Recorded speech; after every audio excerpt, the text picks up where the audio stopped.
माता के, एक बार दोनों हाथ खड़े करके बताइए भाई, भारत माता के।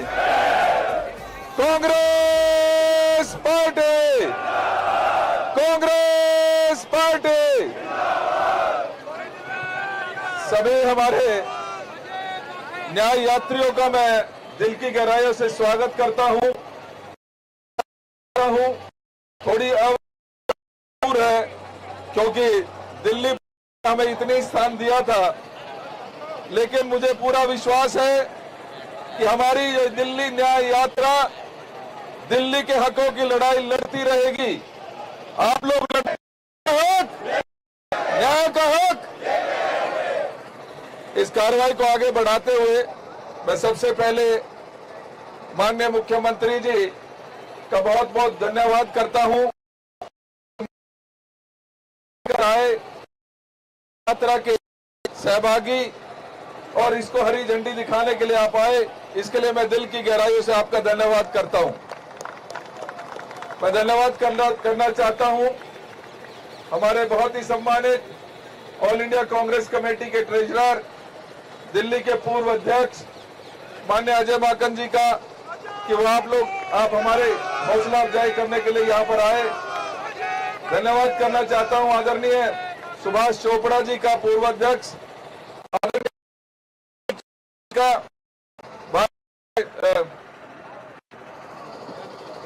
केबी बायजू साहब का, क्योंकि आपके बिना शायद ये पॉसिबल नहीं हो पाता।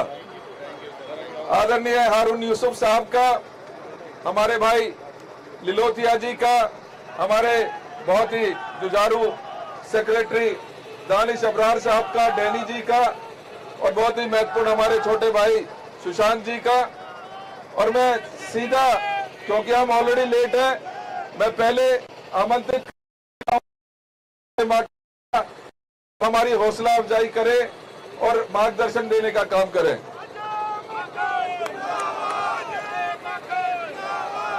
साथियों, सबसे पहले करना हिमाचल का, जो कि आज स्पेशल हिमाचल से चल करके यहाँ पे दिल्ली की जनता की आवाज उठाने के लिए यहाँ पर आए हैं। जोरदार तालियों से सुखविंदर सिंह सुक्खू जी का स्वागत करें। साथियों, देवेंद्र यादव जी, हम सब लोग देख रहे हैं कि पिछले कुछ महीनों से और तकलीफों को उठा रहे हैं। ये यात्रा जो आज देवेंद्र यादव जी के नेतृत्व में शुरू हो रही है, अभी यहाँ पर जब बाहर निकल रहे थे राजघाट से गांधी जी का आशीर्वाद लेकर के, तो मीडिया के कर्मियों ने हमसे पूछा कि ये न्याय यात्रा की स्टेज के ऊपर चल करके बताएंगे कि न्याय का मकसद और मतलब क्या है। ये दिल्ली न्याय यात्रा है जो न्याय मांगती है दिल्ली के हुए प्रदूषण। ये न्याय यात्रा है जो कि न्याय मांगती है महिलाओं के खिलाफ बढ़ते हुए कार्रवाई के खिलाफ, बढ़ते हुए कानून व्यवस्था के खिलाफ। ये न्याय यात्रा है, दिल्ली की जनता की आवाज है, जो केजरीवाल ने दिल्ली की जनता को झूठ बोल करके लगातार पिछले 10 वर्षों से लगातार झूठ बोल करके भ्रष्टाचार के अंदर लिप्त हुए, उसके खिलाफ ये न्याय यात्रा है। और ये न्याय यात्रा अपने अंजाम पर पहुंच करके ही दम लेगी, उसके अलावा चुप नहीं बैठेगी ये न्याय यात्रा। आज हम लोग ये बोलना चाहते हैं, बताना चाहते हैं, ये देखिए, ये शराब की बोतल के ऊपर केजरीवाल जी की फोटो है। जो व्यक्ति भ्रष्टाचार के खिलाफ में लड़ाई लड़ने के नाम पर, लोकपाल के नाम पर सत्ता के अंदर आया, पार्टी बनाई, आज वही व्यक्ति शराब घोटाले के अंदर लिप्त होकर के उसको जेल जाना पड़ा। ये केजरीवाल की कहानी है, ये केजरीवाल की दास्तान है। मैं आप लोगों को इसलिए बताना चाहता हूं, जो व्यक्ति 2 रुपए का पेन लेकर के जेब में इसलिए चलता है ये बताने के लिए कि वो बहुत ईमानदार है, हवाई चप्पल पहन करके इसलिए घूमता है बताने के लिए कि वो बहुत ईमानदार है। उसके शीश महल के ऊपर 65 करोड़ रुपए खर्च हुए और कुल 175 करोड़ रुपए सरकारी संपत्ति के सरकार के खर्च हुए। ये केजरीवाल की असलियत है, ये केजरीवाल की कहानी है। कोई भी व्यक्ति जिसके घर के अंदर करोड़ों रुपए के पर्दे, अरबों रुपए के साजो सामान जिसके अंदर है, तो वो कहाँ का ईमानदार और कहाँ का साधारण आदमी हो सकता है दिल्ली की जनता से पूछने की। ये प्रदूषण जो बढ़ रहा है, लोग बीमार हो रहे हैं, ये क्यों प्रदूषण बढ़ रहा है? दिल्ली की जो सार्वजनिक परिवहन व्यवस्था थी, उस सार्वजनिक परिवहन व्यवस्था को धीरे धीरे करके भंगु कर दिया गया। मेट्रो का काम आप मुझे बताएं, पिछले 10 वर्षों में कितना तेजी से आप लोग बढ़ते हुए देख रहे होंगे। मेट्रो के जो स्टेशन जितने हमने बनाए थे, जहां पर वहीं के वहीं रुके हुए हैं, नहीं मेट्रो स्टेशन नहीं बन रहे। हम लोगों के समय के ऊपर नई बसें सरकार खरीदती थी, नए बस डिपो सरकार बनाती थी। आज कहां पे नए बसें सरकार खरीद रही है, कहां पे नए बस डिपो सरकार बना रही है, एक भी जगह के ऊपर बता दी। फ्लाईओवर सरकार बनाया करती थी, कहां पे फ्लाईओवर बन रहे हैं, सड़कों के ऊपर गड्ढे फैले हुए।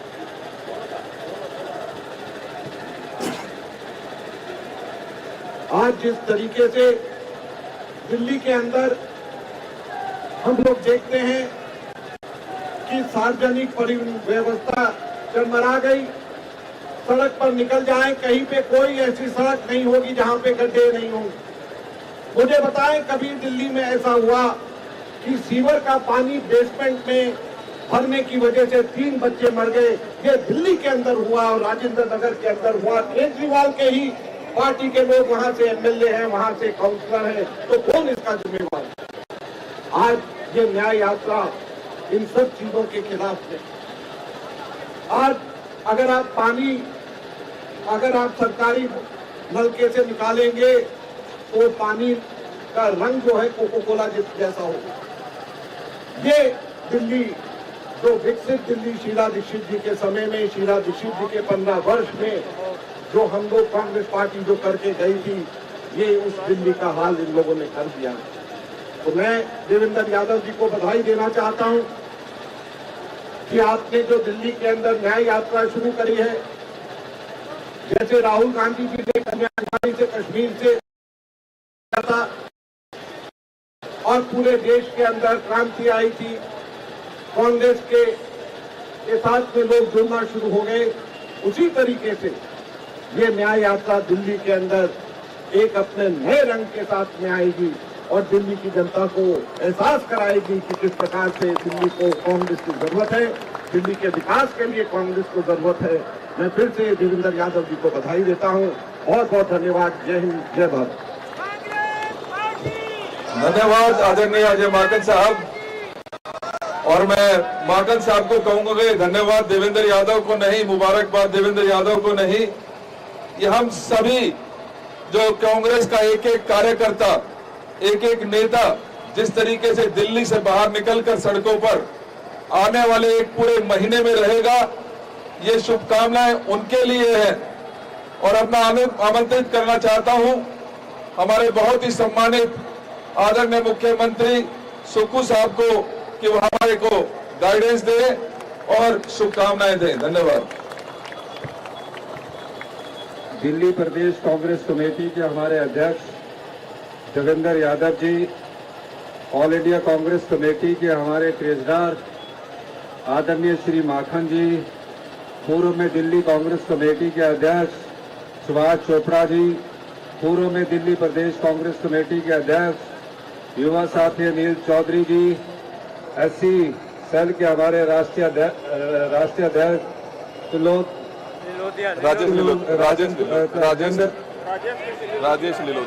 राजेश लिलोथिया जी और सभी सम्मानित हमारे मंच पर विराजमान अतिथिगण और दिल्ली प्रदेश कांग्रेस कमेटी के कर्मठ कार्यकर्ता। दिल्ली न्याय यात्रा का मकसद उन युवाओं के रोजगार की लड़ाई लड़ना है जो युवा बेरोजगारी की लाइन में खड़े हुए हैं। राष्ट्रपिता महात्मा गांधी के समाधि से जब हम चले थे तो कांग्रेस पार्टी की उस विचारधारा ने कि जो हमेशा सत्य की विचारधारा रही है, सर्वधर्म की विचारधारा रही है। इस दिल्ली न्याय यात्रा का मकसद उस यात्रा के द्वारा दिल्ली की जो प्रबुद्ध जनता है उसको जागरूक करना है। मैं कुछ उदाहरण आपके सामने रखना चाहूंगा। तकरीबन 22 महीने पहले हिमाचल प्रदेश में कांग्रेस की सरकार बनी।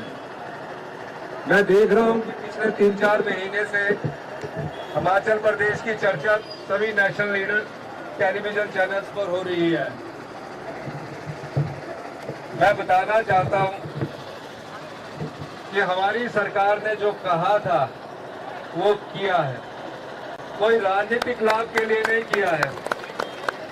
हिमाचल प्रदेश सरकार ने अपने सरकारी कर्मचारियों को, अधिकारियों को ओल्ड पेंशन स्कीम से नवाजा। पहले ही कैबिनेट में हमने ये फैसला किया।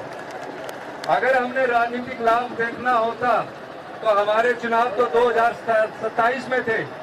हम उससे 1 वर्ष पहले आकर ये काम कर सकते थे कि हम 1 वर्ष पहले हमने किसानों के लिए हिमाचल प्रदेश ऐसी पहली सरकार है, छोटा है, जहाँ दूध के मूल्य पर किसान को मिनिमम सपोर्ट प्राइस जाता है। गाय को किलो, भैंस के दूध पर 55 रुपए किलो मिनिमम सपोर्ट प्राइस दिया जाता है। जो गोबर आधारित खेती करता है, मतलब प्राकृतिक खेती जो करता है, उससे 40 रुपए किलो गेहूं खरीदा जाता है और 30 रुपए किलो मक्की खरीदी जाती है। हिमाचल प्रदेश में कोई भी बच्चा जो अपनी माता पिता को खो चुका है, हिमाचल प्रदेश हिंदुस्तान का पहला राज्य बना जहां सरकार ही माता है, सरकार ही पिता है। 5000 अनाथ बच्चों को हिमाचल प्रदेश की सरकार ने गोद दिया है। किसी घर में विपदा ना आए, कोई बहन हमारी विधवा हो जाती है, उन विधवाओं की बच्चों की पढ़ाई का खर्चा 23,000 विधवाओं के परिवार का खर्चा हिमाचल प्रदेश की सरकार उठाती है। अजय माखन जी कह रहे थे कि जो हिमाचल प्रदेश दिल्ली है वो सबसे ज्यादा पोल्यूटेड सिटी है। हमारी सरकार ने पहले बजट से ये कहा है 31 मार्च 2026 तक हिमाचल प्रदेश को पहला हिंदुस्तान का ग्रीन राज्य बनाएंगे और इस दिशा में हम आगे बढ़े हैं। हमने इलेक्ट्रिकल बसेस खरीदना शुरू की है, हाइड्रोजन पर आधारित बसें खरीदना शुरू की है और जो युवा बेरोजगार घूमते हैं उनके लिए हमने कहा कि आप इलेक्ट्रिकल टैक्सी दीजिए। 20 लाख की इलेक्ट्रिकल टैक्सी लेंगे, 10 लाख की सब्सिडी आपको सरकार के द्वारा उपलब्ध करवाई जाएगी और 20 लाख की गाड़ी पर 70,000 रुपया महीना उसकी गाड़ी सरकार में लगाई जाएगी और 4 साल की गारंटी हर महीने 70,000 के हिसाब से हिमाचल प्रदेश सरकार ने दी है। युवाओं को रोजगार कैसे मिले, हर घर में रोजगार के अवसर कैसे पैदा किए जाए। जो राहुल गांधी जी की सोच थी कि हमेशा जनता की सेवा करना, समाज के अंतिम व्यक्ति तक पहुंचना, हिमाचल प्रदेश सरकार ने राहुल गांधी जी की सोच को, उनकी नीतियों को उसमें समावेश कर हम आगे बढ़ रहे हैं। हमने कहा है, बड़ी चर्चा हमारे प्रदेश की होती है कि आर्थिक दिवालियेपन में हिमाचल प्रदेश चला गया है। ऐसा कहीं भी नहीं है। हिमाचल प्रदेश पहला ऐसा राज्य बना जहां 1 महीने में 2 सैलरीज दी गई है, 4% डीए की किस्त दी गई है। जब हम आर्थिक समृद्धि की तरफ बढ़ते हैं तो कुछ फैसले लेने पड़ते हैं। उन फैसलों के आधार पर हमने टारगेट किया है कि 2027 में हिमाचल प्रदेश आत्मनिर्भर बनेगा, 2032 में हिंदुस्तान का सबसे समृद्धशाली और अमीर राज्य बनेगा। 15 वर्ष पहले यहाँ कांग्रेस की सरकार थी, दिल्ली में कांग्रेस की सरकार थी। अजय माखन जी वहाँ शहरी विकास मंत्री थे। झुग्गियां स्ट्रीट वेंडर पॉलिसी कौन लेकर आया था?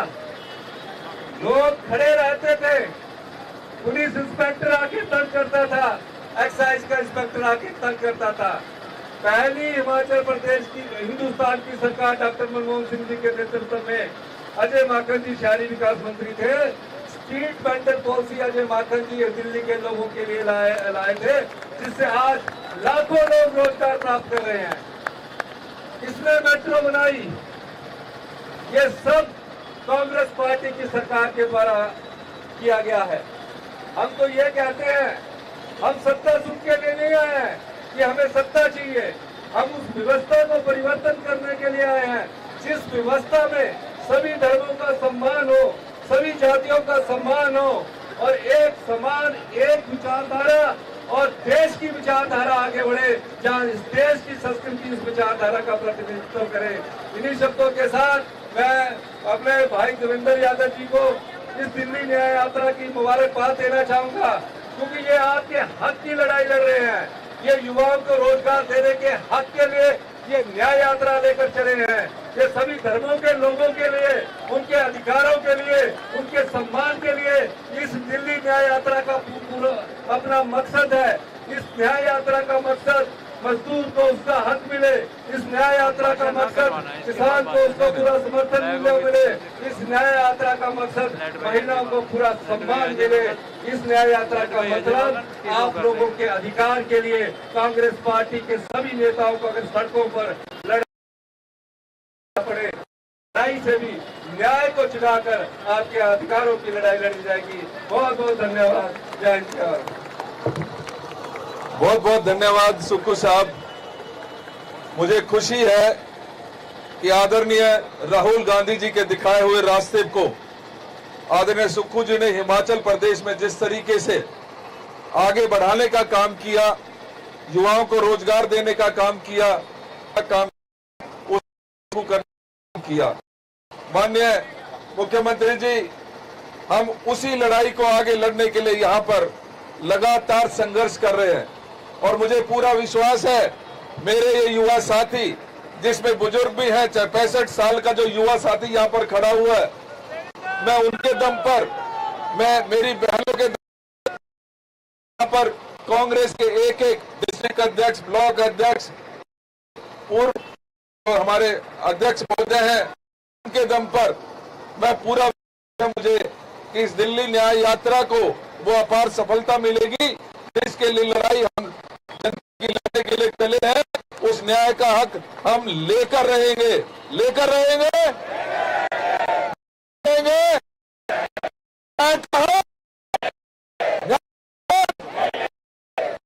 तैयार है इस की यात्रा करने। तो मैं करूंगा सुक्खू साहब को, माननीय अजय माकन, माननीय सुक्खू जी और हमारे अनिल भाई जी को कि वो हरी झंडी दिखाकर इस यात्रा की शुरुआत करें। एक मिनट, आपको ये शुरू होने से पहले थीम सॉन्ग अभी लॉन्च किया जा रहा है, तो मैं आपसे कहूंगा कि एक बार, कहां पर है, स्क्रीन का है, अच्छा एक बार बैंड पहले, हाँ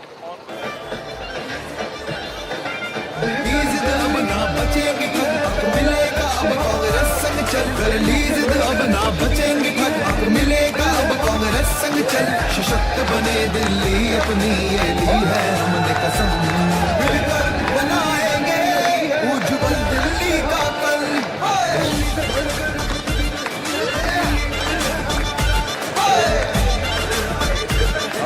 न्याय यात्रा संग कदम मिलाकर चल, नहीं इधर आ, अच्छा इधर आओ, मिलकर बनाएंगे उज्जवल दिल्ली का कल।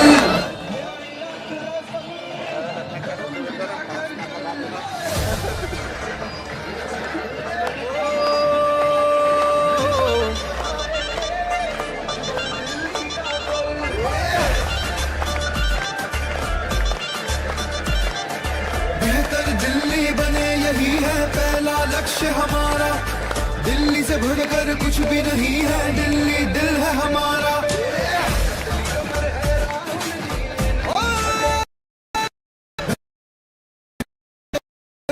लक्ष्य हमारा, दिल्ली से बढ़कर कुछ भी है, दिल्ली है हमारा।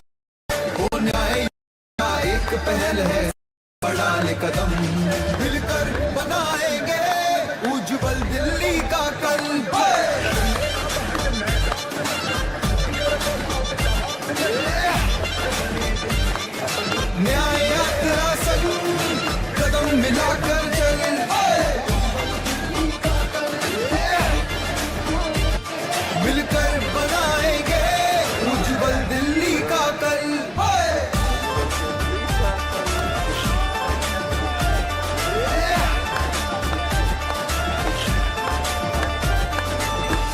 कांग्रेसियों की टोली आई, कफन को बांधे सर पे, कसली कमर है राहुल जी ने, नहीं हटेंगे पीछे।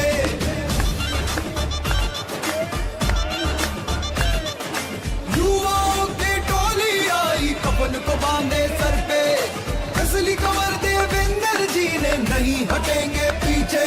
कर ले अब हट मैदान में डट, जिगर फौलाद का हाथ में रख, कर ले अब हट मैदान में डट, जिगर फौलाद का हाथ में रख। सशक्त बने दिल्ली अपनी ये ली है हमने कसम, मिलकर बनाएंगे उज्जवल दिल्ली का कल।